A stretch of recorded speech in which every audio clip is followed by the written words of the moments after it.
fiscal Rouanet, dinheiro Petrobras, e era um projeto grandão, assim, era um projeto de pesquisa em torno do Paulo Leminski. Então a gente estudou a obra inteira do Paulo Leminski. Vocês sabem quem é o Paulo Leminski, provavelmente já ouviram falar, é aquele mocinho que escrevia os caicai, fazia umas campanhas publicitárias, dava aula em cursinho, um rapazinho assim, muito interessante,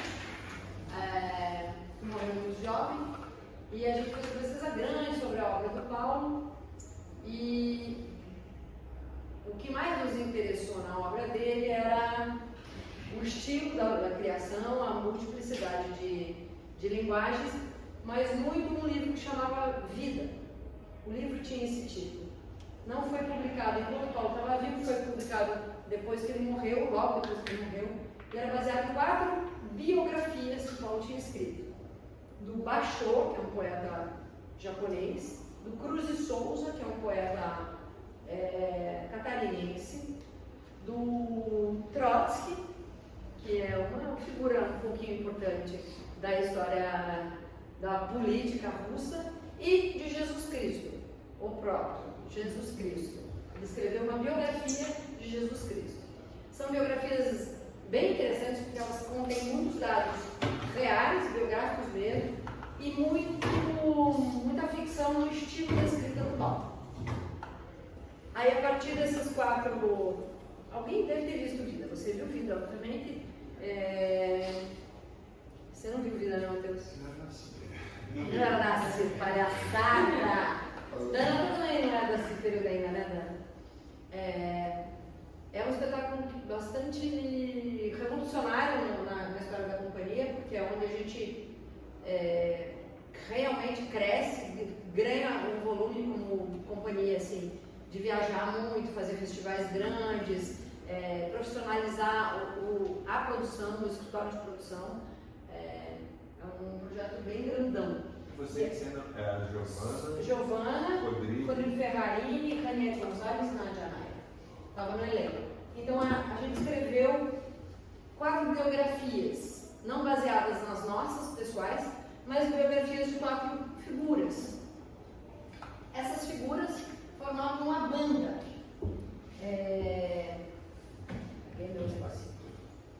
E a gente tirou essas fotos no. Alguém sabe que lugar é esse? O Thalia. É um clube lá em Curitiba que é o Thalia, que chama. Eles têm um salão de baile meio bonito, olha esse piso, coisa mais linda. E a ideia dessa banda é que essa banda ia se apresentar no aniversário da cidade. Então eles estavam ensaiando, era um grupo de artistas que estavam ensaiando para tocar uma música na apresentação do aniversário da cidade. Então, ter como cenografia esse lugar, assim, né, onde tem um palquinho, que a gente podia fazer a apresentação, ter esse ambiente, era bem interessante. Então, quando a gente foi fazer a cenografia e as fotos de divulgação, esse lugar parecia um site perfeito, assim, né, um lugar perfeito para caber a nossa história, digamos assim. É uma sala toda branca, tem essas luzes gigantes, é bem bonito. Isso eram só as fotos de divulgação, esse não é o figurino, não é nada do espetáculo, não é o cenário da peça, a gente nunca ensaiou aí, a gente só fez fotos de divulgação. Mas é interessante entender onde isso vai parar. Isso vai parar na cenografia.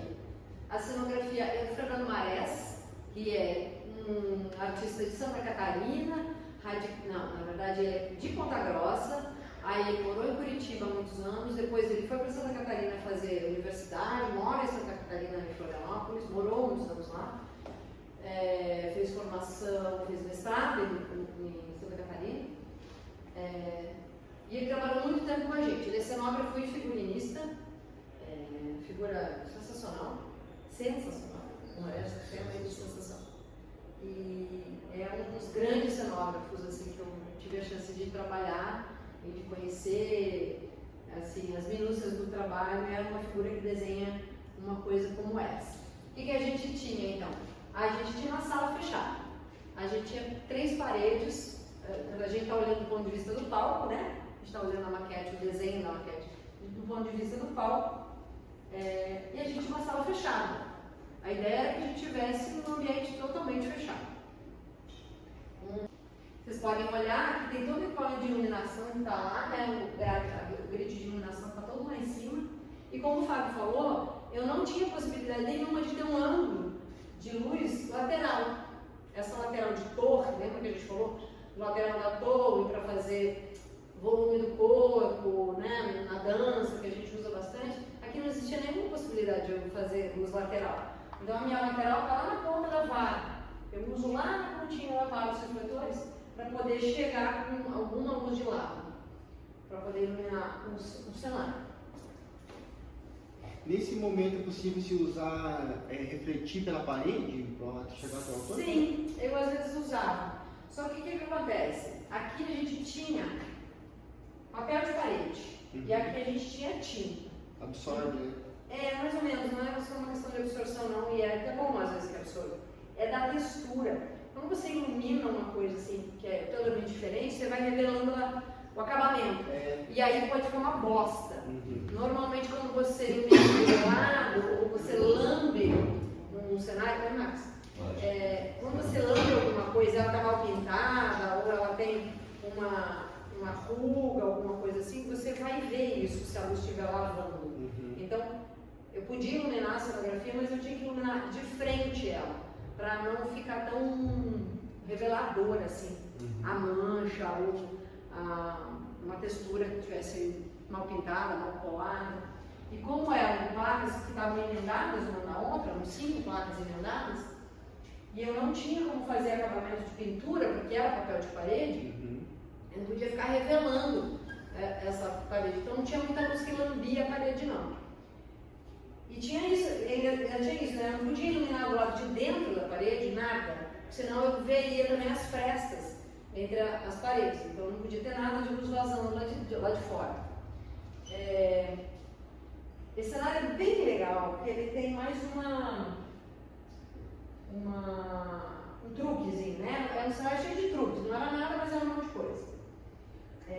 Aqui tem um outro ponto de vista, só para vocês verem onde a plateia está. A plateia está muito próxima, é um teatro em que realmente você fica, se você estiver na beira do palco, você está a 2 metros da primeira pessoa na plateia, e é baixinho, você dá um passo e você está na plateia. E a gente usava essa saída.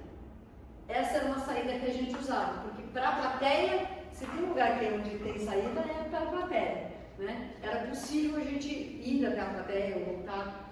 Então, a primeira cena, que é o Rodrigo que começa, o Rodrigo começa entrando pela plateia. A cortina está fechada, e o Rodrigo vem pela plateia, sobe no palco, a cortina abre e ele entra pela plateia. A caixa está toda fechada. Agora, o que tem aqui além disso? Não, a mesma coisa, né? O Fernando estava mostrando a parede do truque, né? Da fuga do outro ator. Essas cadeirinhas, se vocês separarem, elas têm um pezinho um pouquinho mais alto. Elas estão numa rodinha. Porque essa parede de fundo, ela se movia. Essa parede de 9 metros de largura por 4,5 de comprimento, pesando mais ou menos uns 800 quilos. Ela se deslocava lá no fundo da cena até a primeira parede aqui. Ela colava nessa primeira parede. Nossa, exatamente esse nosso aí. Como que a gente fazia isso? A gente tinha, se você olhar, tem um perfil metálico aqui. Ele é um pequeno trilho em forma de triângulo, assim, e a gente tinha uma rodinha que parecia uma rodinha de portão. Uma rodinha de portão, exatamente. Que rodava lá, né, no eixo da parede de lá, colada no perfil da parede de lá e colada no perfil da parede que a gente não está vendo que está aqui, né? Só que 2 pontos só são pouco para segurar uma parede tão larga. E no meio da parede a gente tinha um sisteminha com roda pneuzinho de... Sabe aqueles pneuzinhos de carrinho de mão? Isso. Aquele pneuzinho assim pequenininho, a gente tinha 2 pneuzinhos que aguentavam o pezinho da parede lá e ele vinha e voltava. Porque não podia ter um eixo no meio do palco, né? Atrás da parede. Atrás da parede. E mais ou menos na mesma altura das cadeiras de... Essas cadeirinhas elas estão com rodinha e elas vêm junto, mas elas estão totalmente separadas, elas não aguentam peso, elas não suportam nada. Elas suportam o peso de nós sim sentados ali. São 4 cadeirinhas, 4 pessoas, dava para empurrar. Era movida manualmente ou com motores elétricos? Manualmente. A gente vai já ver como. Por acaso existe aqui ó, um pequeno projetor, né? Esse quadro da iluminação toda que está aqui. Eu uso um glovinho de espelho, um motor, numa determinada cena. E tem um pequeno projetorzinho aqui, que é aquele amigo que eu trouxe, que viaja comigo até hoje, há 15 anos, que a gente ficou brincando ali na outra sala, é esse aqui. Ele ainda estava branquinho, ainda não tinha estreado, ainda não tinha passado fita nele. Mas depois eu passei. Mas ele ainda era branquinho aqui. Olha como eu sou uma pessoa preocupada, né? Na outra cena eu estava com a mão de um jeito assim, agora eu estou assim, ó, sempre pensando, sempre desesperada. Isso sou eu. Aqui a gente tem a Giovana de diferente, né? Só. A gente já está no final do ensaio, a gente já está com outras roupas. O Rodrigo fazia um personagem muito legal. O Rodrigo fazia um astronauta. Ele queria sair dessa sala fechada e queria voar. Então ele queria ser um astronauta. Ele tinha um capacete. Esse capacete tinha a luzinha dentro. A gente fazia um esqueminha, ele ligava a luzinha dentro do capacete. Então uma cena bem bonitinha. A Giovana, ela também queria sair, ela ficava lá na sala, ensaiando, mas ela também queria sair, ela queria fazer outras coisas. A desgraça dessa gente era um isolamento, um exílio. Eles eram artistas exilados, ensaiando, mas eles na verdade estavam presos, exilados num lugar. Era uma coisa bem divertida, bem engraçada. E aqui está a estrutura do fundo, para vocês verem como a parede fica de pé. Ela está deslocada já no espaço, né? Então ela não está colada no fundo, ela já está num ponto onde ela começava fechada, ela começava um palco estreitinho, assim, a gente tinha 3 metros de palco quando começava. Depois ele crescia e ganhava os 7 de profundidade que ele vai ter normalmente. Então olha o tamanho da bicha, era grande pra caramba.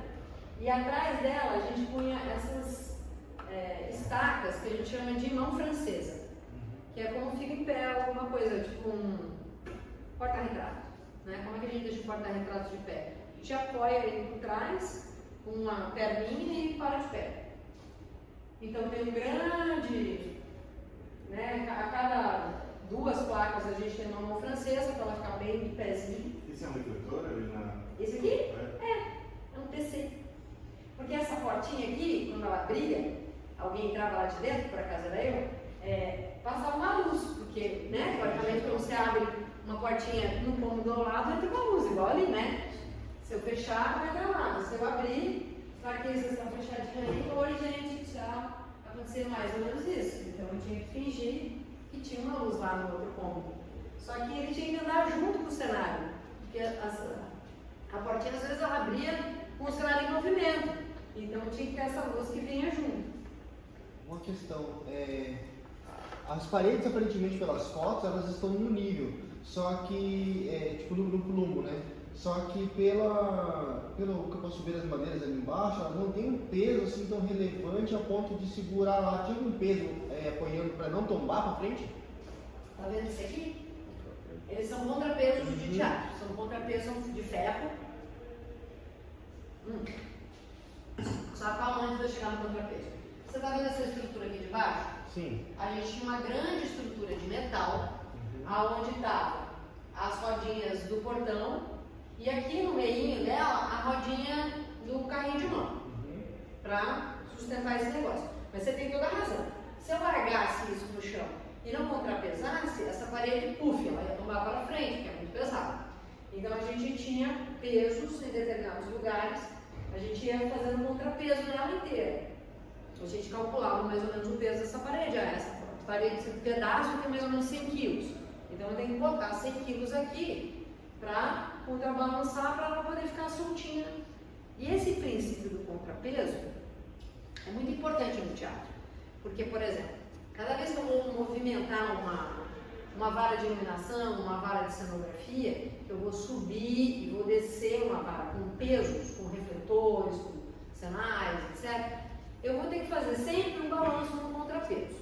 Lá na academia, por exemplo, quando vocês vão dar uma puxadinha no ferro, vocês fazem isso, vocês balanceiam no contrapeso. Quanto que eu vou puxar? Eu vou puxar 15, vou puxar 20, vou puxar 30, e vocês vão mudando aquele baratinho ali, e aquele contrapezinho de ferro, vocês puxam de volta, puxam de volta.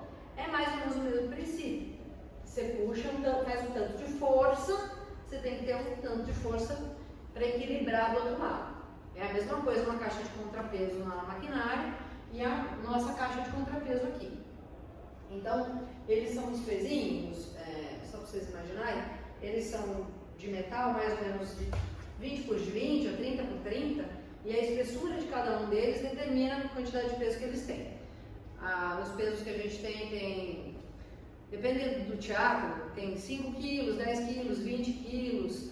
É um peso de um tamanho suficiente para que o técnico consiga colocar, fazer o cálculo. Eu preciso de um refletor como aquele, por exemplo, aquele Moving Light que a gente estava brincando ontem, ele pesa 13 quilos.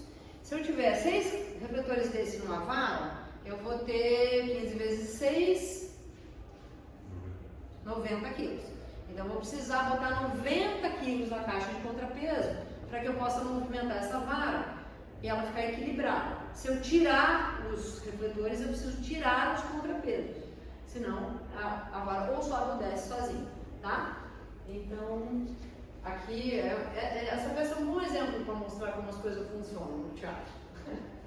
E sim, tinha um refletor pendurado aqui e o cabo do refletor estava aqui acompanhando no chão. E era muito interessante, porque durante a apresentação era assim, eles vinham, ensaiavam, não dava nada muito certo. Eles vinham, ensaiavam de novo, não dava nada muito certo. Aí eles decidiram então fazer a apresentação. Aí o que acontecia? Fechava a cortina do teatro, soltava fumaça, tinha canhão seguidor, a gente trocava de roupa, punha roupa bonita, elegante, brilhante, e a gente ia fazer a porra da apresentação. No momento que a gente começava a apresentação, caía a energia.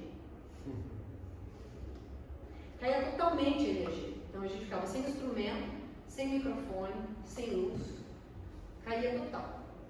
E a gente ficava durante 10 minutos no escuro.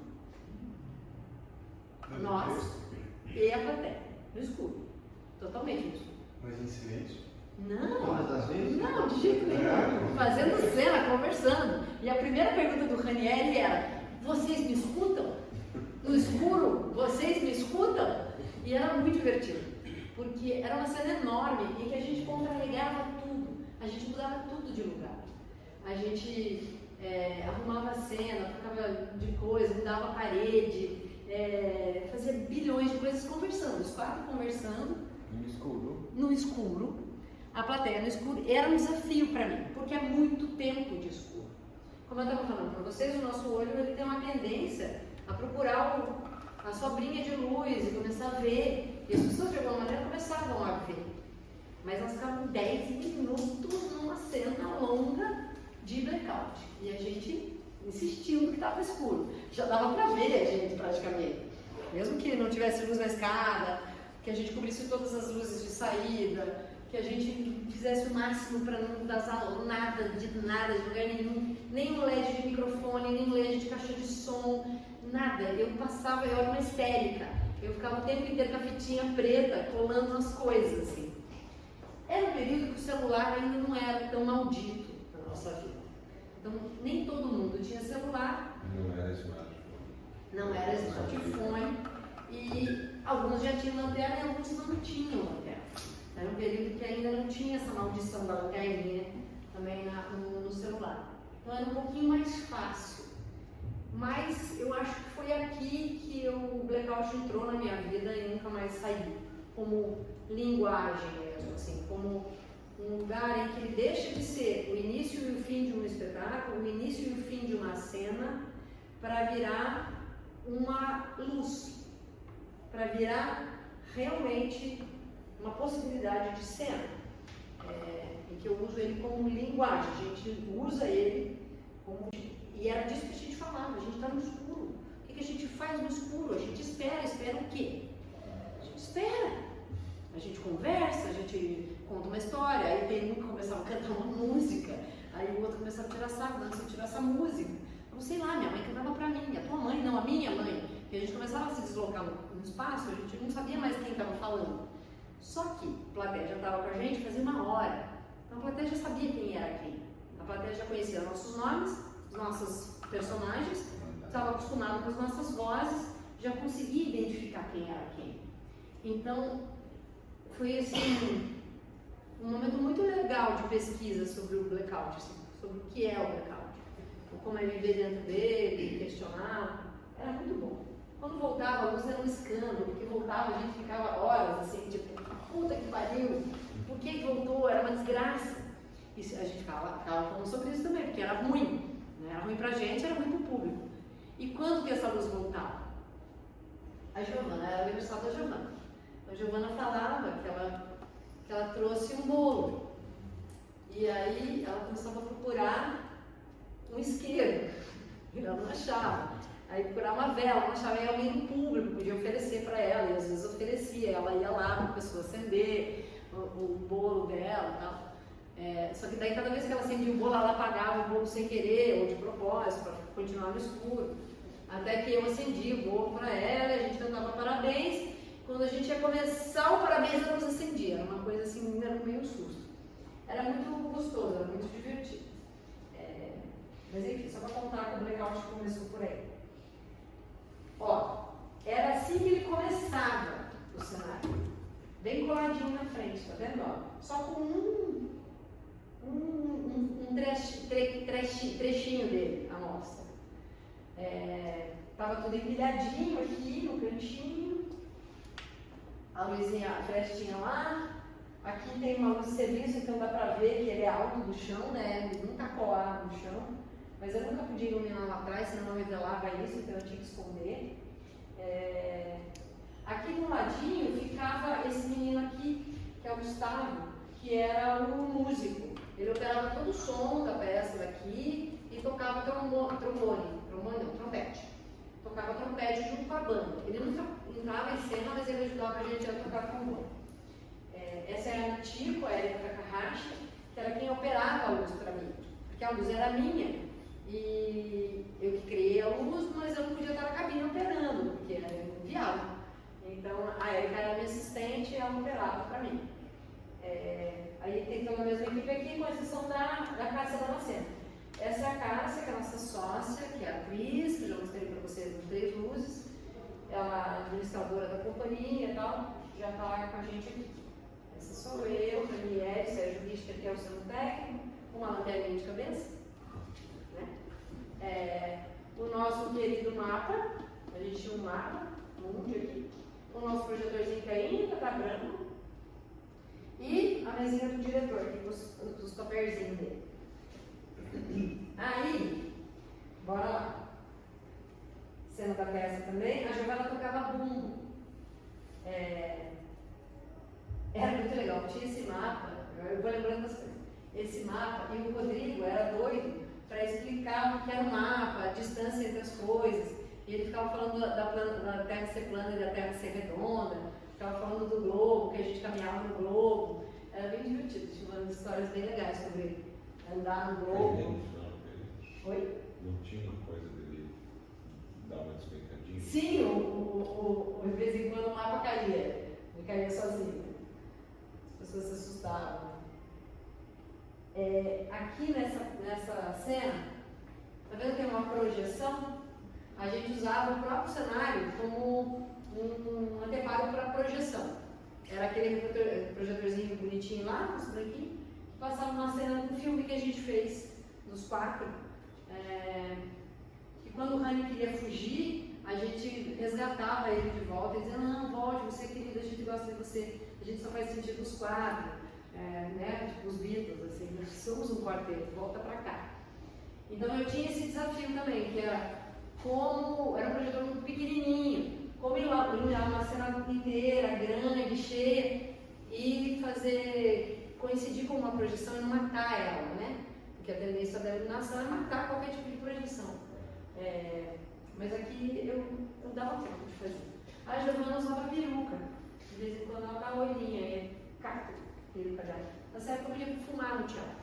Hoje em dia é proibido. Mas aí agora a gente faz menos. A gente fuma e azar. Os bombeiros se viram.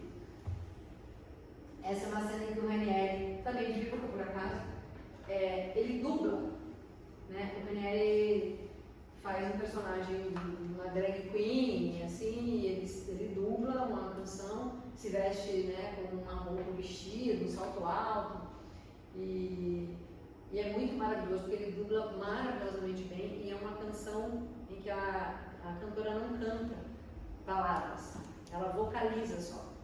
E ele vocalizava incrivelmente. Uma das coisas mais bonitas que eu já vi no teatro. É Gonzales. Monstro sagrado.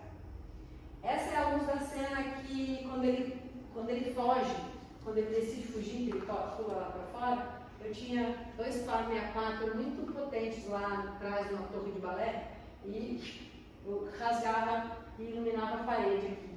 A projeção está aqui em cima, a Giovana está colada na parede. Era meio complexo, assim. Eu tenho muitas camadas, né? Eu, o Rodrigo, a parede do fundo, a Giovana e a projeção. Eu tenho que trabalhar nas camadas, né? Tinha um foquinho de luz na minha mão, acho que um foquinho de luz na minha cabeça também, se não me engano. E aqui no caso, acho que não, estou morta no escuro. Mas a Gil ficava nesse reflexo, era bonito. Tá vendo aqui a textura das coisas, ó? Essa volumetria, né? Só é possível porque as coisas têm volume.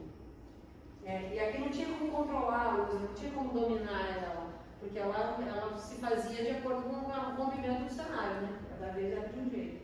Eu não podia controlar muito. Tá passando aqui do lado o nome dos fotógrafos. Fizeram essas fotos, a Ana Navarro, a Elise Desgeniski, o Marco Novak. Em Curitiba a gente tem uma rede de pessoas que fotografam teatro muito grande, assim. A gente tem muitos excelentes fotógrafos de cena. É muito difícil fotografar teatro, complexo, né? É uma cena efêmera, rápida. Aqui tem um excelente fotógrafo. Parede do cenário, parede do cenário, parede do cenário. 7 metros, 9 metros, não tem aqui, mas é 7 metros. Sei lá, é como ler um mapa de localização, né? Ele é um mapa ilustrativo, né? Tem uma legendinha que eu tenho aqui, o desenho do refletor, que está lá colocado no mapa, e o nomezinho dele, as quantidades e tal. O que diz aqui? 4 locolites, 2 Fresnel de 500, 10 Fresnel, adoro o termo do plural, 42 PC, vocês já conhecem. Alguns elipsoidais ETC 36 graus, os elipsoidais vocês não conheceram, mas em breve conhecerão. Aqui tem um ETC 30, que é um canhão, está escrito aqui, que deve ser esse canhão seguidor. 14 Par 64 foco 2, 20 Par 64 foco 5. Aí aqui diz, uma mesa digital, ETC, já usava mesa digital em 2010, veja como eu era chique. Varas, a altura média das varas entre 5 e 5 metros, eu coloco a especificidade da altura do teatro. Observação, mapa sem escala, quer dizer, eu não estou trabalhando na escala 1 para 100, 1 para 200, 1 para 50, então não é isso que está em consideração. Considerar as medidas e as distâncias que estão escritas no mapa. Dúvidas, entrar em contato com a produção. Telefone da produção, que até hoje é o mesmo, o telefone da casa, 9958-2511. O que a gente fazia? Esse é um desenho que eu fiz no CorelDRAW. Alguém já ouviu falar no CorelDRAW? É uma espécie de Canva, que vocês usam hoje. Naquela época, Canva pré-histórico. É um Canva pré-histórico. A gente desenhava qualquer coisinha e dava nome. E é assim que não importa. As legendas são feitas de bolinha, cruzinha, quadradinho, não interessa. O que interessa é você ter um negocinho aqui e ter um negocinho aqui. Se você olha o negocinho aqui, se você não sabe o que ele é, porque desenho não diz, você vai lá na legenda e vê. Ah, é PC. Isso nunca foi padronizado? Tipo, Sim, claro. hoje em dia. Sim, já era. Tem Que eu não tinha acesso. Porque na época eu era um pouco analógica, ainda sou. É. Mas ele é um mapa, como eu digo, assim, afetivo. Ele é um mapa quase um desenho de criança, gente. O que importa é saber que eu tenho uma vara de contraluz, 1, 2, 3, 4 varas em cima do palco, 3 estão dentro do cenário, uma está no proscênio. Eu tenho 2 varas de plateia. Plateia escrevia com acento ainda, gente. Plateia. Como não está na escala, eu não sei a distância entre essas varas. Mas eu consigo mais ou menos imaginar. Se eu imagino que aqui tem 7 metros. Se aqui tem 7 metros entre isso e isso, eu sei que essa vara, tem mais ou menos 1 metro e pouco entre cada uma delas. Certo? Então essa vara aqui está no proscênio, tem uma espécie de uma minhoca aqui que deve ser a cortina. Está chamada de cortina, então o nome dela é cortina. Aqui tem um desenhinho ó, que parece uma torrezinha de balé com refletores, então eu sei que são torrezinhas de balé, que em algum lugar deveria estar escrito, não está. Está escrito buraco, quer dizer, eu sei o que ela faz. Isso é legal. Normalmente eu escrevo perto do refletor o que ele vai fazer. Além de eu saber o que ele é, porque está lá na legendinha, eu sei o que ele é, eu sei o que ele vai iluminar. Então eu dou o nome que eu quiser para as coisas, né? Cadeira, banco, parede, eu dou o nome que eu quiser. Aqui é a luz do buraco. E aí a outra chama flutuação. A flutuação é aquela que pegava na Giovana. Quando a Giovana estava de ladinho ali na parede grudada, eu estava mortinha, o moço estava sentadinho do meu lado, é a luz da flutuação. Aí está escrito Nádia Fim. Nádia Fim, o ocolite na minha cara. Aí que você morria. Aqui que eu morria, o ocolite na minha cara e o ocolite na minha mão. O PC penduradinho no. Olha o projetor. Olha lá o projetor. Ótimo seu olho. Olha lá ele. Projetor. Dá lá, ó. No mapa. E aquele último PC em cima na esquerda deve ser o que ficava pendurado atrás. Esse aqui, exatamente, ó. Ele tá numa espécie de coisinha no cenário, 40 aqui, ó. Esse númerozinho, pra que é? Vocês têm ideia? O canal. É o canal. Exatamente. Como é que eu identifico isso? Eu faço uma lista, um memorial descritivo disso. Então, normalmente, porque é um mapa meu, eu vou começar com a geral. Então, eu escrevo 1, 2, 1, 3, 3, 3, 4, 4, 5, 5, 5, 6, 6. Então, a minha geral nessa peça está dividida em 3 níveis. A geral da frente, a geral de dentro do palco e a geral do fundo. Então eu tenho 1, 2, 3, 4, 5, 6, 7, 8, 9, 10, 11, 12, 13, 14, 15 refletores para fazer geral nessa peça. Em 3 níveis. Vou mostrar para você. O que importa é que para desenhar um mapa desse, eu tenho que conhecer o equipamento, os refletores. Eu tenho que saber o que os refletores vão fazer e como eles estarão posicionados e ligados. Por exemplo, está vendo que tem uma pequena ligaçãozinha entre esses refletores? Significa que esse refletor e esse refletor vão funcionar juntos. E aqui são pares e elas vão trabalhar de dupla. Tá, vou mudar de peça, tá? 5 anos depois, 2015, Projeto Brasil. Eu trabalho só com temperatura de cor, eu trabalho com lâmpada quente e lâmpada mais esfriadinha, com um corretivo um pouquinho mais azulado. Então a cor da peça é esse vermelho aí na cena da Giovana. Eu vou voltar. Aqui. Foi uma fotografia de beirada de palco, só para mostrar para vocês como é que a gente costuma levar as coisas, né? A gente tem 2 planos grandes, assim, que são os projetos de encenação, que é mais ou menos onde eles andam, e por que eles andam assim, o assado, nas cenas do cenário, são anotações do Márcio. Aqui tem uma pequena maquete física, que daqui a pouco a gente mostra, acho que ela aparece ali. Enfim, anotações e coisinhas, só para mostrar que a gente está sempre com a maquete, a gente sempre tem a maquete ali, a gente está dirigindo o espetáculo, olhando para a maquete, com a lanterninha acesa, aonde que eu vou fazer a luz, é de contra, de lateral, é de chão, tem sombra, qual a movimentação dos objetos, que sombra eles vão fazer. A gente é bem analógico. E aqui está a plateia. É bem comum esse tipo de desenho, a gente vê na planta baixa normalmente, né? A primeira coisa que a gente faz é ver o palco na planta baixa. Então aqui tem um elevador no fundo do palco, que é um monta-carga, que é por onde chegam os cenários, onde saem os cenários do nível do palco. A gente tem as caixas de contrapeso e de contrapeso das varas, né? As varas estão normalmente nesse sentido. Tem vara de contrapeso lá, vara de contrapeso aqui, varanda de contrapeso. Uma escada desse lado, um elevador desse lado. Falando do prédio. Aí a gente tem o fosso da orquestra, que é normalmente móvel e que pode baixar e subir para a orquestra estar colocada lá nela, porque é um teatro que foi feito para ópera. Ele é um teatro antigo, então normalmente existia essa possibilidade de ter cantores na cena e ter uma orquestra que está um pouquinho mais baixa, para que você possa ver a cena, possa ver os cantores.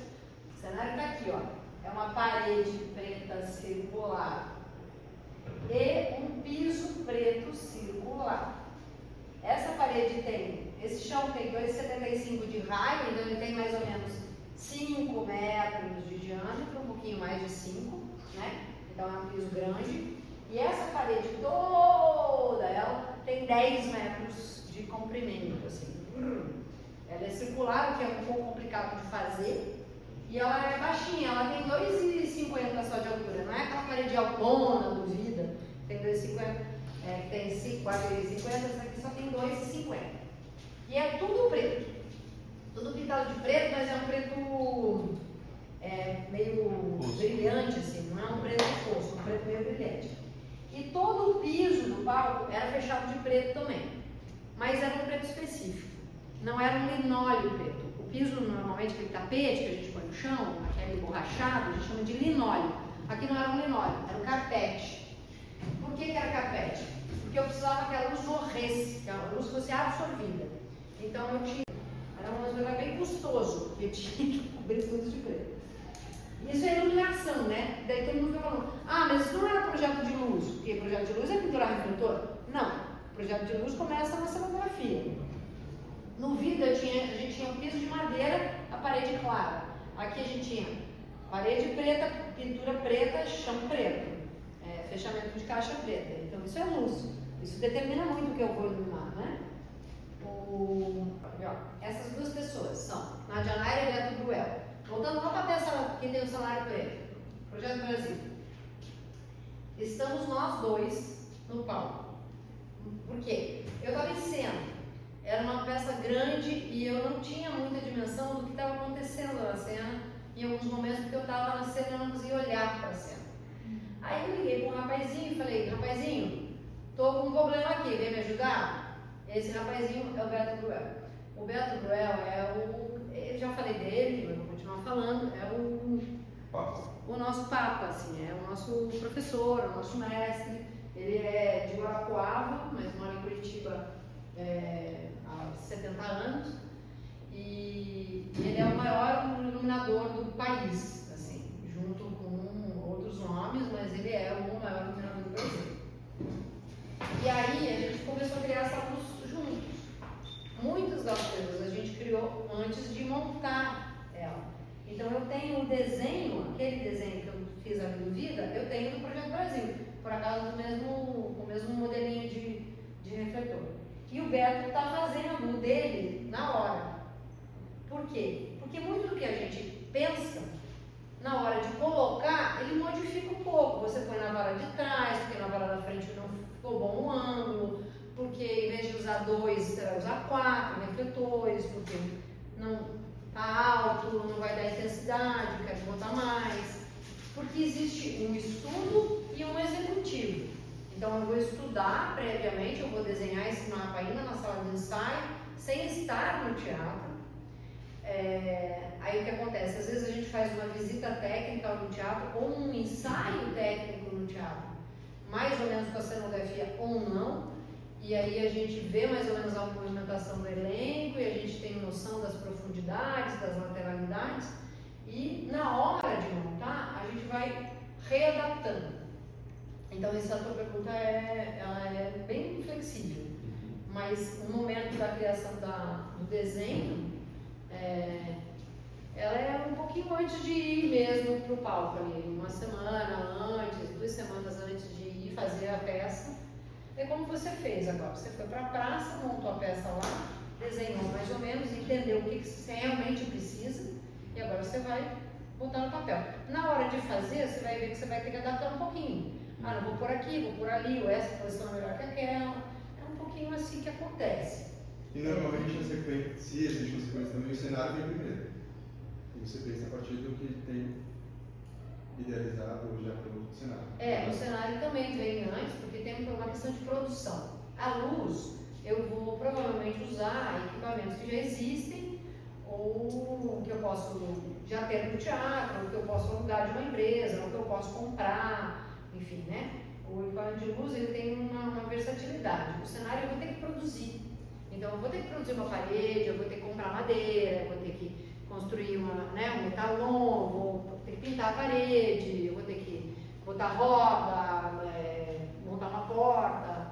Então, realmente, a cenografia ela demanda um planejamento anterior para que ele possa ser executado, igual o figurino. A gente vai desenhar o figurino, depois, na hora de executar, vai ter que comprar, costurar, pintar, adereçar. Então, a tendência é que o figurino e o cenário fiquem prontos um pouco antes e que a luz só venha realmente na semana, ou nos últimos 10 dias de espetáculo. Alguém falou o Júlio falou uma vez, né, Júlio, que a última coisa que ia entrar no trabalho era a luz, lembra? Normalmente se pensa muito por último mesmo. É. Mas eu tenho uma dúvida sobre a definição, sobre qual refletor vai para cada cena, sobre qual é a tonalidade de cores que vai para cada cena. Isso tem uma regra de seguir ou é da sensibilidade de cada um? Não tem regra, tem prática, tem experiência e tem funcionalidade mesmo, né, do equipamento. Eu não vou fazer uma geral, por exemplo, com bimbins, dificilmente, porque os bimbins abrem pouco. A abertura dele é 8 graus, 15 graus. Eu preciso de refletores que abram 50 graus, 70 graus, que tem uma abertura, uma amplidão muito grande. Então eu tenho que conhecer os equipamentos para entender qual equipamento eu vou usar para cada função. Por exemplo, quando eu estava usando um contraluz, eu quero um contraluz que lave o palco inteiro. Esse lavar eu chamo de wash, né? Em inglês a gente chama de wash. Tem refletores computadorizados que fazem esse wash, que lambem tudo. Então é mais provável que eu use um tipo de equipamento e não outro tipo de equipamento. Então eu tenho que ter prática, experiência, conhecimento técnico para saber qual equipamento eu vou usar. E aí a escolha de cores e a escolha de angulação vem de umas escolhas estéticas. Como é que eu vou escolher? Eu vou pegar fotografias de referência, eu vou pegar filmes de referência, eu vou pegar pinturas, né, obras de artes plásticas para me dar uma referência. Eu já vou ter um desenho de cenografia, de luz. Todas essas coisas vão me dando referências. E eu vou conversar com o diretor, ler o texto e ir testando uma sala de ensaio, né? Que é aquilo que eu mostrei para vocês. Eu já fui testando na sala. Ó, aqui tem um detalhezinho do desenho do Beto, né? Que é feito à mão, com bolinha. Então, assim, o que tinha nessa peça? Lembra que a gente tinha uma parede curva? O que aconteceu aqui? Como é que eu ia lavar essa parede, iluminar essa parede, se as varas do teatro eram retas? Cada vez que eu acendesse um refletor, ele ia ter um ângulo de incidência diferente nessa parede. E aí ia ficar tudo manchado, ia ficar tudo torto, ia ficar tudo esquisito. Eu não ia ter nunca uma luz homogênea numa parede que tinha uma forma diferente. O que a gente fez? A gente construiu uma vara de luz no formato da parede. A gente mandou calandrar um cano de 2,5, uma bitola 2,5, cano de ferro. A gente teve que mandar calandrar ele e suspender ele lá na vara de luz, nas outras varas de luz do teatro, para pendurar todos os refletores que a gente queria para iluminar aquela parede de uma maneira homogênea. Então a gente tinha aqui 1, 2, 3, 4, 5, 6, 7, 8, 9, 10, 11, 12 refletores posicionados para iluminar essa parede de 10 metros de uma maneira igual, o mesmo ângulo, todo mundo, exatamente. Isso é uma produção que você não faz de uma semana para outra. Essa é uma produção que você precisa pelo menos de, sei lá, 20 dias, um mês antes, você tem que saber isso. Então você já tem que ter um cenário projetado, desenhado, mandado fazer, você já tem que ter o iluminador acompanhando o projeto, né, a pesquisa, os ensaios, para você poder mandar fazer esse tipo de coisa. Demora. Não é todo dia que você encontra um serralheiro que sabe fazer. Você tem que encontrar uma figura que saiba fazer, que tem material para calambrar um cano. Para fazer, né? É difícil. É o nome técnico de curvar um cano, né? Calambrar, eu aprendi fazendo. Essa é a vara curva, né? A vara curva com todos os refletores. São 64, 1, 2, 3, 4, tem 24 no final. 1, 2, 3, 4, 5, 6, 7, 8, 9, 10, 11, 12, 13, 14, 15. Devia ter uns 24. Ela ficava exatamente em cima ou tinha uma. Ela tinha 1,5 metro de afastamento da parede. Paralelo. Paralelo à parede, 1,5 metro para dentro. Cada 24 resolve, né? Oi? 24 refletores na parede, 24 óculos nessa cena. Exatamente, tudo de 24. Essa aqui é imediatamente a cena posterior à jogada dos ovos. Então a gente tem um pouquinho de luz nela. O Rodrigo totalmente sobrelevado, o Felipe também. E eu ainda estou na luz da parede. O Felipe é músico e trabalha conosco desde 2012, mais ou menos. Ele compõe todas as trilhas para a gente na Companhia Brasileira. Ele é um excelente músico, grande artista de teatro. E compõe tudo para a gente. Ele está sempre na sala de ensaio, desde o ensaio do zero. A gente pensa um projeto e já está com a gente. É sensacional, é espetacular. Tem um grupo assim, criando junto. Como é o nome dele? Felipe Storino. Maravilhoso. Se você entrar no site da companhia, todas as fichas técnicas têm o nome dele. Vocês vejam, a Giovana está suja, né? A gente está preta, a parede está absolutamente suja. E é muito legal, porque ela era uma parede lisa, era uma parede sem textura, e de repente ela cria uma obra, ela vira uma textura, ela vira uma volumetria diferente. Lembra que eu falei que quando tem volume é legal, você percebe, né? A volumetria, tem sombra. A gente acabava fazendo isso na própria cena. Não tinha volume na parede, mas a gente criava. E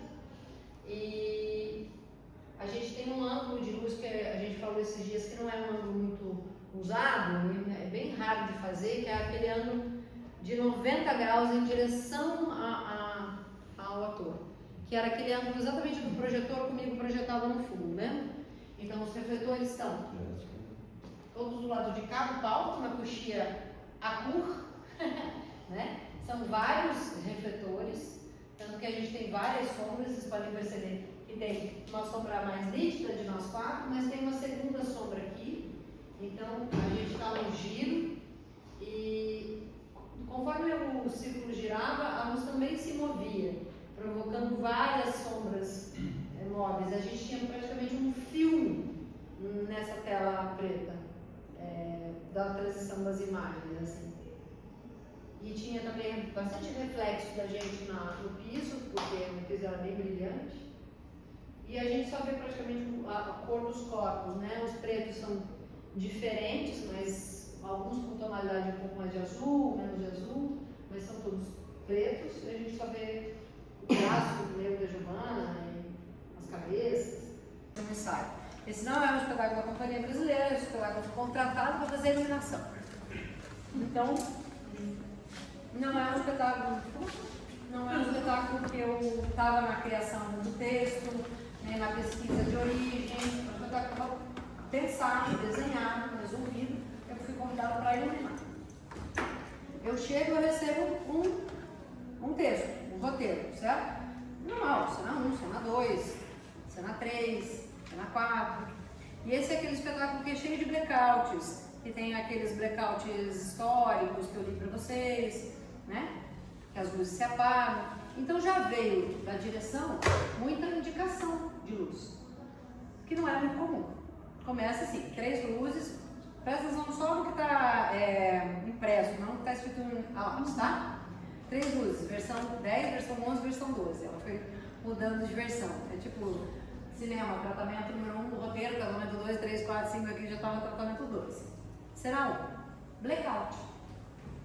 Ele já me indica como é que começa. O público entra com a ajuda de lanterninhas que indicam os espectadores onde eles se sentarem. Um ruído grave e alto corta o blackout. Mulher. Que diabo é isso? Trabalhei, tarará, texto, blackout. Voz em off da mulher. Quer dizer, estamos num blackout, a voz dela está gravada. Foi, fim do blackout. Cena, papapá, mais um texto da mulher. Pilili, blackout rápido. Texto, blackout rápido. Né? Então é um tipo de texto em que eu já tenho um pouco da indicação da direção e do roteirista de como ele quer que a luz seja, como ele quer que a cena seja. Já está mais ou menos marcado aqui. Ok. O que eu fiz? Fui lá, assisti ensaio, vi a apresentação, comecei a fazer o meu roteiro. O meu roteiro começa com a entrada do público, as lanterninhas. Logo depois tem o letra tocando, que é o músico que está tocando. Logo depois tem o blackout. Logo depois tem um contra na casa, que ela está entrando. Logo depois tem um prólogo, que é um peão que está rodando no chão, mais uma cena de butô. Eu sei mais ou menos o que vai ter nessa cena, que eu já imaginei na minha cabeça. Se eu sei que aqui tem entrada do público, eu sei que tem lanterna, aqui eu sei que tem blackout, aqui eu já escrevi que tem um contra na casa, então eu já desenhei o ângulo da luz que eu provavelmente vou fazer. Aqui eu sei que tem uma cena de prólogo com um peãozinho rodando, e eu sei como eu vou fazer. Eu vou fazer um cruzado no chão, que eu vou ligar ele mais ou menos a 20%, eu sei o que é, o tipo de equipamento. E aí eu vou embora. Cena 4, um blackout lento, na mão da caça, que é uma deixa. A cena número 5, que eu estou indo na sequência, né? Estou gravando lá na mesinha do Fábio. É um som forte, que é um blackout. Blackout é a cena 6. A cena 6 é o final do blackout, um off, ao contrário. Aqui é uma luz forte, é o elevador, mentira. O 5 é um elevador, o 6 é um blackout. O 7 é um flash, um estrobo que eu tenho, e a 7.1 é um blackout. A 7.2 não. O 8 é um flash, o 8.1 é um blackout. O 9 é um flash, o 9.1 é um blackout. Cada vez que eu acendo uma luz, eu tenho que apagar. Né? Cada vez que eu acendo uma coisa, eu tenho que apagar. E assim eu vou. É muito grande, 512 é muita pista para correr. O que acontece hoje? Normalmente é assim que acontece, exatamente como eu estou dizendo. Os 100, os 150 primeiras vias, a gente usa para o dimmer, que são para as lâmpadas convencionais, para o dimmer, que a gente chama de dimmer. E a partir do 200, a gente vai para os aparelhos que são de LED, os digitais, os que têm ou não movimento, né? Porque a gente vai ter muita variação de LED. Tem par LED, ribalta de LED, painel de LED, milhões de coisas de LED, e depois tem os carinhos em movimento.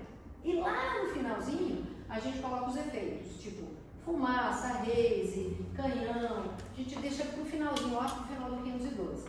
E essa é uma estrutura que quase todo mundo usa, e no mundo inteiro. É muito comum. O rack, a lâmpada convencional, o dimmer, está sempre nos primeiros canais da mesa. Então, por isso que esse 1, ele normalmente é a geral de frente. Porque se tudo cagar, você precisa de uma coisa para salvar o teu espetáculo, da geral de frente. Ou da do serviço, né? Você precisa salvar. Então esse 1, ele é quase um reflexo pra gente.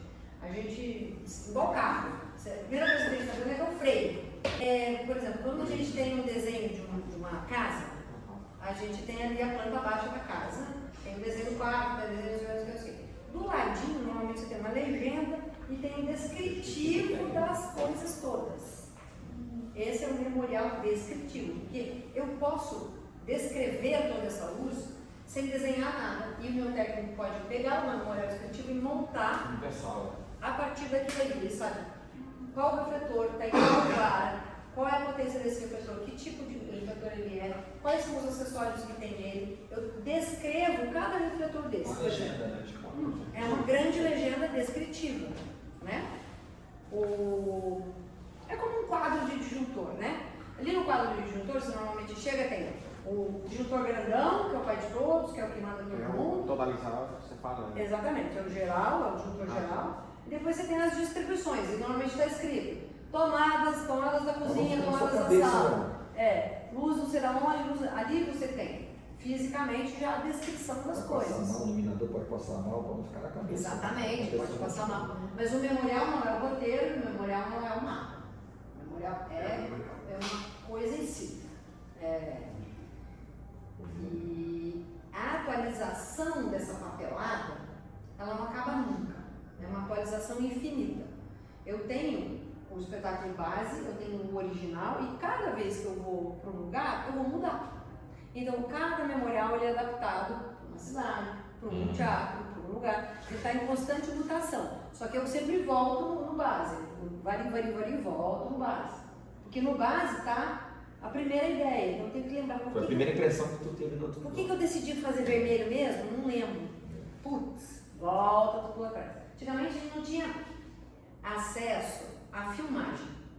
Hoje, a gente filma o espetáculo, abre a câmera, abre o celular e volta lá na cena e olha. Eu afinava assim. Eu acendi o vermelho depois que ela gritava. Ela caía e depois eu ligava no som. Antes não tinha isso. Você não tinha. Você tinha no máximo uma fotografia ou outra, que era a cara. Você não carregava aquilo no bolso e você tinha que registrar, você tinha que saber. Então, a gente precisa saber, então a gente faz, continua fazendo. Mas distraída eu consigo, não sei da onde. Outro desenho, que é a primeira adaptação, que é do Café Pequeno, aqui, e essa aqui, a planta do Recife. Olha que graça. Então tem muita coisa, né? Café Pequeno, novelas, esse aqui é o original, o Zé Maria, Fortaleza, que não tem nenhum refletor, mas tem a lista do equipamento e o desenho da casa, e o Recife. O que vai acontecendo? Eu normalmente preciso desse número 1, que ele seja o mesmo número 1 daqui, mesmo número 1 daqui, mesmo número 1 daqui, mesmo número 1 daqui, mesmo número 1 daqui. Por quê? Porque quando eu faço a programação, lá na minha mesa, eu tenho que acender sempre o mesmo refletor. Quando eu acendo aqui o 22, ele tem que ser 22 aqui, tem que ser 22 aqui, tem que ser 22 aqui, tem que ser 22 aqui, ele tem que ser sempre o 22, porque lá na minha programação é esse número que vale para todas as minhas adaptações. Senão, cada vez que eu for fazer, eu tenho que começar do zero. Para eu não começar do zero, eu tento manter cada luz à frente do elevador. Ela tem que ter sempre o mesmo número, senão eu não vou conseguir, né? Pós-estreia quer dizer que é um mapa que eu já corrigi depois da primeira montagem. Eu desenhei um antes de montar, igual que eu estava fazendo com o Beto Broel ali. Eu desenhei. Gente, que sensacional! Passou uma pessoa brilhante. Eu desenhei o mapa para montar, durante a montagem eu mudei. E esse aqui é o que eu passei ali. Tá? Então realmente já são os passados ali. Aí, o que acontece? Aqui eu tenho um arquivo de tudo que eu vou mexendo na peça. Por exemplo, essa aqui é aquela foto que vocês viram, né? Eu mostrei agora há pouco para vocês. Aquela ali que vocês viram ontem. E aqui, olha o que tem aqui, olha que gracinha. Esse é o memorial descritivo. Tá? Então o que era? Não passa de uma tabela de Excel. Lembra que eu falei para vocês que a gente faz muita tabela de Excel? Vou aumentar para vocês verem. O que tem aqui na tabelinha? Tem o número do canal, que é a coisa mais importante na questão de nomenclatura. É um número que eu vou seguir sempre. Se eu chamar geral meio de 1, vai ser geral meio sempre 1. O 2 é geral das contas, vai ser sempre. Lembra que o elevador era o número 5? O elevador continua lá sendo 5 para 5. 5, 6, 7, 8. Esse é o número do elevador. Eu posso mudar o tipo do refletor, eu posso mudar de vara, eu posso mudar um monte de coisa. Eu só não posso mudar a numeração, porque é onde está a minha programação. Essa peça, eu tenho a programação dela. Hoje em dia a gente trabalha muito com mesas digitais, né? A gente conheceu essa pequenininha, a 512, DMX 512, essa baixinha aí, mas eu trabalho muito com as ETCs, que são aquela marca americana de luz, que produz os refletores e produz muita tecnologia nova, e eles também desenvolvem mesas de iluminação. Isso aqui é uma réplica digital de uma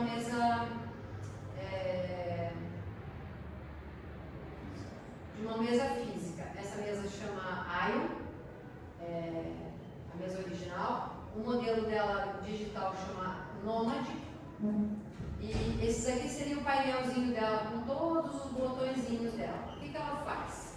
Ela tem aqui, por exemplo, o kill, né, que é a deixa, digamos assim, para a gente soltar uma cena. Ela tem esse botãozinho aqui que é o play, digamos assim, para fazer rodar as cenas. E eu vou fazer nela toda uma programação cena a cena de todas as coisas que acontecem na peça. Por exemplo, vou ter aqui a minha lista de deixas. Aqui, ó. Eu tenho. Lembra que eu falei para vocês lá que tinha entrada do público, blackout, leva tocando, quase blackout, roda o peão, blackout, elevador? Essas são as primeiras cenas da peça. A gente chama de kill. Kill quer dizer deixa. Então eu chamo de cena 1, cena 2, cena 3, cena 4. Porque dentro de uma cena da peça podem existir várias deixas, né? Então a gente chama de deixa. Nessa deixa 1 eu tenho o controle do tempo de entrada, o tempo de saída, o tempo de focalização se for um equipamento digital, o tempo da mudança de cor, se eu precisar trocar de cor de um aparelho, o tempo da entrada do foco, do beam dele, né, do raio, a duração, quer dizer, o tempo que ele vai ficar, todas as outras variações de um aparelho digital, incluindo aqui a velocidade, o link, se vai ligar com uma próxima cena, um loop, se ele for fazer um loop na cena, e uma curva, quer dizer, se ele vai entrar rápido ou se ele vai entrar suave. Todas essas especificações eu posso fazer a cada deixa, dependendo do tipo de equipamento que eu tenho. Eu tenho o label, que é o nome da deixa, quer dizer, a minha dica final dessa deixa aqui, e se eu ainda tiver um efeito na cena, eu vou ter anotado aqui. Então é bem complexo, não é nada simples, mas está tudo bem, a gente vai lidando com o que tem.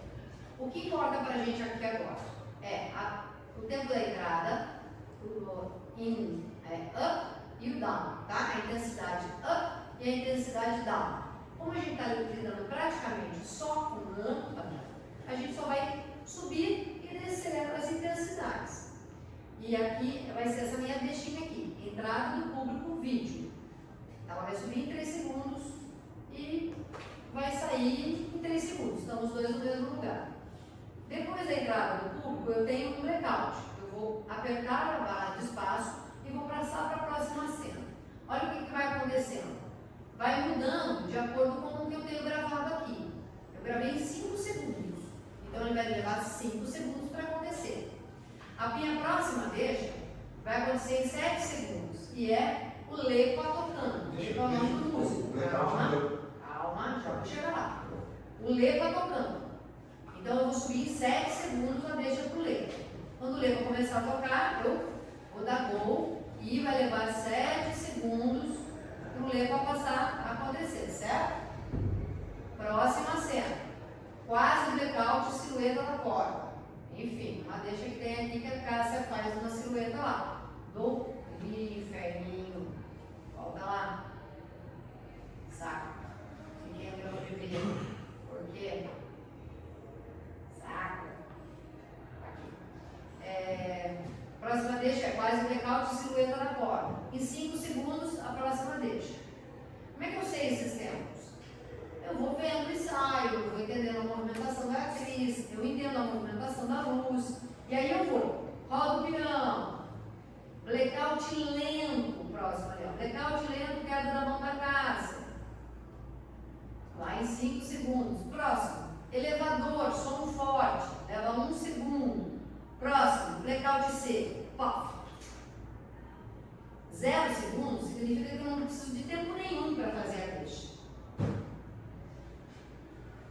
Então, isso tudo eu vou fazendo de acordo com o movimento do ensaio. Eu posso gravar tudo isso no ensaio, eu não preciso ter nenhum equipamento, eu não preciso acender nenhum refletor, eu posso gravar tudo isso, todos os nomes e todos os tempos, assistindo o ensaio, sentado aqui, fazendo isso aqui no digital. Eu posso começar a programação de uma luz no blind, que a gente fala, às cegas, para fazer isso só lá no ao vivo, na cena, quando eu tiver o equipamento, a atriz, tudo montado.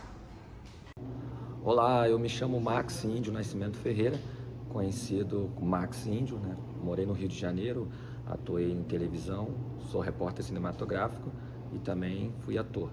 E quero dizer que quando eu vi essa propaganda do Breakout Luz, percebi, vai ter conhecimento sobre luz. Justamente aqui você está percebendo, está tendo uma entrada de luz natural.